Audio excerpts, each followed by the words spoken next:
All right, looks like we rolling. We good. We are rolling.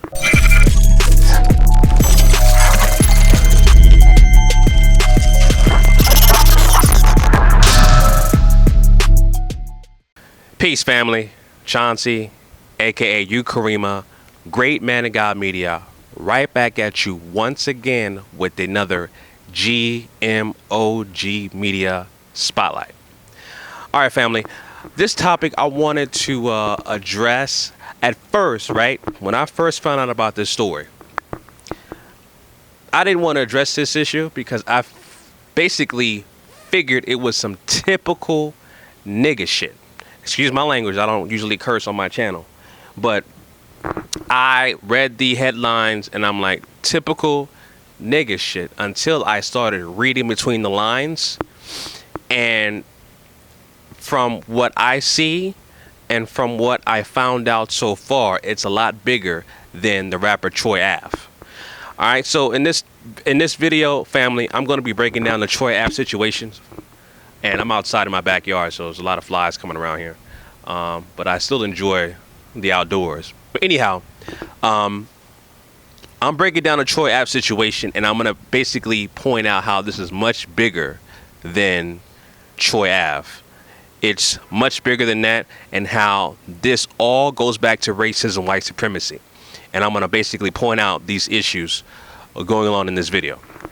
All right, so family, if you're new to the channel, please subscribe. This is GMOGMediaTV. I am Chauncey, aka Ukarema. I talk about issues that affect black people. My main concern is counter racism.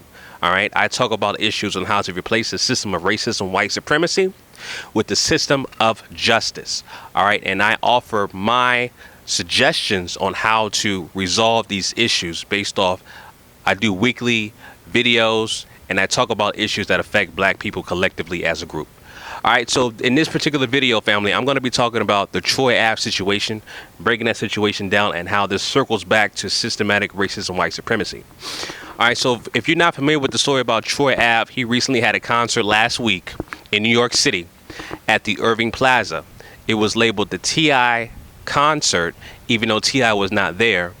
And basically, there was a concert and violence brought out. Basically, shooting was involved.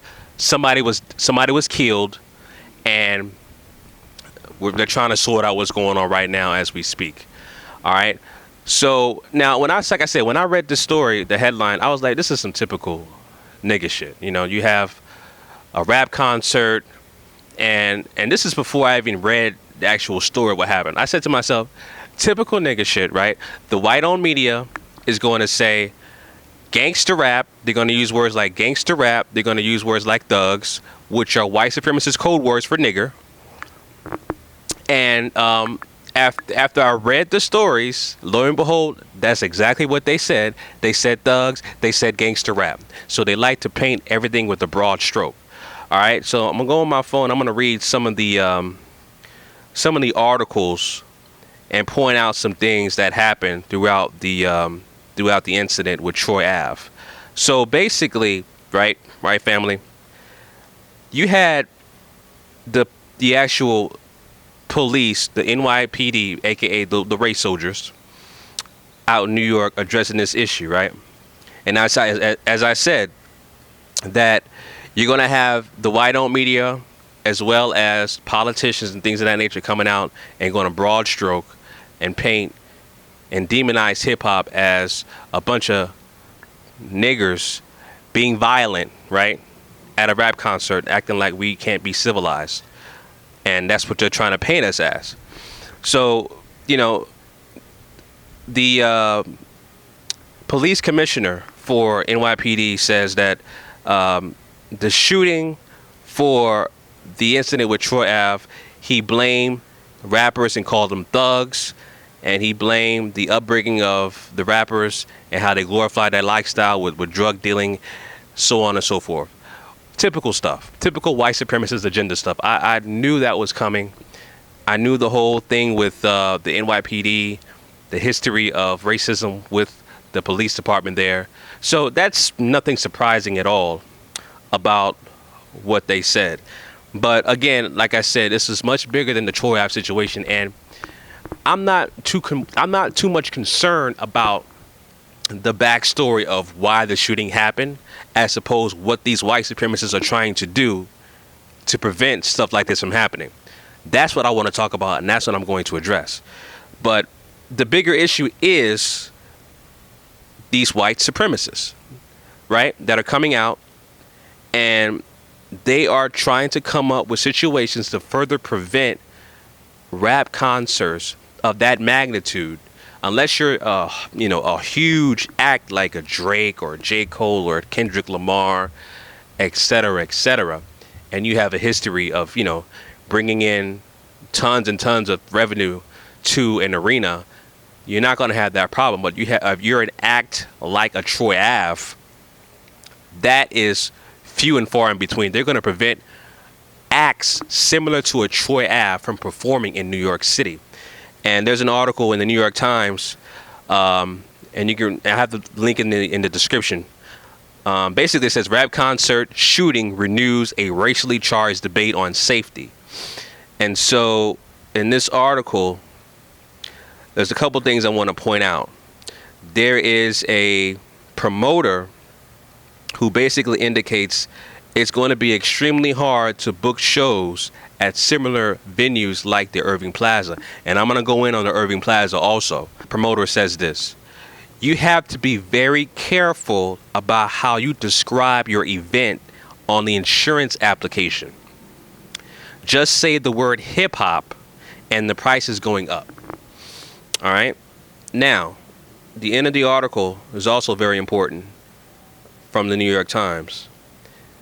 At the end of the article, quote, all the same, rap continues to carry the weight of scrutiny. Fans are now going to have to catch their favorite act at a strip club or a nightclub, Miss Varney said, because the shooting at Irving Plaza will make it harder for actual rap shows to flourish. Pretty much, when you book a venue like Irving Plaza, it's pretty much done now. They're trying to prevent similar hip-hop acts from performing at white-owned establishments in a white-owned district. Okay, they're going to further marginalize that particular situation for black people to actually, bring in revenue for themselves. Okay, now if you're booking a venue that's white-owned, that they don't give a damn about black people as long as you pay them, right? Now, because you had a rap concert and it had a shooting, they're gonna use the incident as fuel, as further preventing similar acts, hip-hop acts, from happening. And I don't care what kind of hip-hop act you are. You could be a gospel rapper, you could be a conscious rapper, anything associated with the word hip-hop or rap, they are trying to marginalize acts from happening.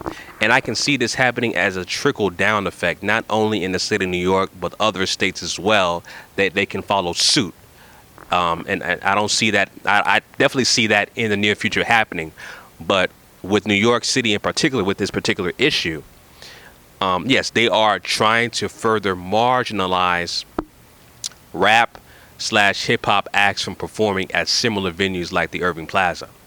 Now, for those who don't know, and I'm pretty sure that people who are not familiar with the venues like Irving Plaza, things of that nature. The Irving Plaza, right, is a white-owned establishment. It was formerly known as the Fillmore, and now it is owned by the Polish Army Veteran Association of America. Now, for those who don't know, the Polish Army Veteran Association of America has a very, very hatred towards black people. So much so, I'm going to read an article from an excerpt from a book called Polish American Veteran Experience by Dr. Very hard to pronounce his name, Dr. Shadowitz. And I'll have the link in the description of what I'm reading this from. So I'm going to read this particular quote here. All right. On the other hand, why should the American people have catered to the Poles? Self-help was the American way. The former military men were usually ill-equipped to take advantage of America's individualistic freedom. They found themselves at the bottom of the social ladder. They complained that the blacks enjoyed status superior to them because their lack of command of the English language. We are worse than the Negroes. Okay, this is what the article says. We are worse than the Negroes. Never mind 400 years of slavery, right? Never mind not only 400 years of slavery, but building this country from the ground up for free. Never mind that. Anyhow, we are worse than the Negroes, under whom we work in domestic service situations. We are placed under their supervision because they know the native language. The Poles, which is the Polish people, the Poles performed the most menial jobs and suffered hunger and hardship. Aside from deepest desperation, I feel like laughing when I recall Orlansky, who keeps being pushed around, now by the servants in the house, now by the Negroes. This one tells him to shine shoes, that one tells him to empty the urinals. Or when I see old Morowski removing rubble in a wheelbarrow out onto the street, and then when I see the kids peeing in his wheelbarrow, or Komar carrying a huge pipe across town, behind him several hundred boys shouting, "Pole, pole." All this was hard to swallow for intrepid freedom fighters, many of whom were noble men. So you see, family, the hatred towards black people by Polish Americans, by comparing their quote-unquote struggle because they don't know the English language, which in fact, you guys came to America as immigrants and you were accepted by the dominant society, and they reclassified your racial group. Okay? But anyhow, you compare your struggle to over 400 years of slavery, free labor. Okay? Our language was taken. Our culture was taken. Okay? We're still having the after effects of post-traumatic slavery syndrome and cognitive dissonance based off slavery. We're still suffering from Stockholm syndrome by our oppressor. But yet you still have the audacity to compare your little struggle to black people. Okay? That is complete racism, white supremacy at its finest. This issue is much bigger than Troy Ave, and this all falls back down to racism, white supremacy. All right. So again, family, we need to own our own venues. Okay. Now we just can't come back into a situation where we're just owning strip clubs and nightclubs in a predominantly black area. But we need to have venues that not only you can host potential hip-hop acts, but other acts outside of that, even white acts as well, where you can generate revenue for yourself and your surrounding, or your city itself and the surrounding areas. So owning your own venues is one thing, so you don't have to go through this issue again, right? And also being prepared as far as any kind of backlash you may have if you have an incident like this in the future. You want to prevent this from happening so that you won't have to be marginalized and subjugated like what they're trying to do right now in New York City with hip-hop acts performing at white-owned venues and things of that nature. So that's what I wanted to talk about, family. Make sure you like, comment, subscribe. I have a lot more content coming. I got a lot of stuff coming that you guys are definitely going to like. Something different to the channel, but I feel it's going to expand the channel. And I appreciate all the new subscribers that just came to the channel also. Really appreciate you guys. Again, if you're new, please subscribe. I talk about issues that affect black people, and I talk about counter racism and how to replace the system of racism, white supremacy with a system of justice. All right, family. Chauncey, aka Ukarema, Great Man of God Media, signing out. Peace.